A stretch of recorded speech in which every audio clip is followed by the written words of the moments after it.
யார் ஒரு சகோதரனின் குறையை தன்னை விட்டு திருப்பி விடுவானோ அல்லாஹ் அவனுடைய முகத்தை நரகத்திலிருந்து திருப்பி விடுகிறான் என்று. ஒருவரை பற்றி பேச வருகிறார், ஒருடைய குறையை சொல்கிறார், ஒருடைய மானத்தை அவர் இப்படி செய்தார், அப்படி செய்தார், அந்த நிமிடத்தில் செய்தார், அவர் அப்படிப்பட்டவர் இப்படிப்பட்டவர் என்று ஒருவரிடத்திலே ஒருவரை பற்றி பேச வருகிறார்.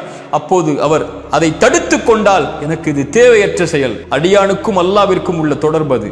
அவன் பாவம் செய்தால் அவன் மறைப்பான், அவன் மன்னிப்பான், அவன் மறைத்திருக்கிறான், நீ வெளிப்படுத்த வருகிறாய், என்னை விட்டு விலகிவிடு என்று அவரை தடுத்து கொண்டால் அல்லாஹ் என்ன செய்வான்? அல்லாஹ் நரகத்தில் இருந்து இவருடைய முகத்தை அல்லாஹ் தடுத்துக் கொள்வான் என்று அல்லாஹ்வுடைய தூதர் ஸல்லல்லாஹு அலைஹி வஸல்லம் சொன்னார். அல்லாஹ் மறைத்திருக்கிறான், நானும் மறைக்கிறேன். நான் என் மானம் வெளிப்படுவதை விரும்ப மாட்டேன். அதுபோல் பிறருடைய மானத்தை ஒரு காலம் என் உயிர் உள்ளவரை என் நாவுகள் வெளிப்படுத்தாது என்ற உறுதியோடு, கண்ணியத்தோடு, மானத்தோடு, அல்லாஹ் கொடுத்த வீரத்தோடு வாழக்கூடியவர்களை அல்லாஹ் ரப்புல் ஆலமீன் நேசிக்கிறான்.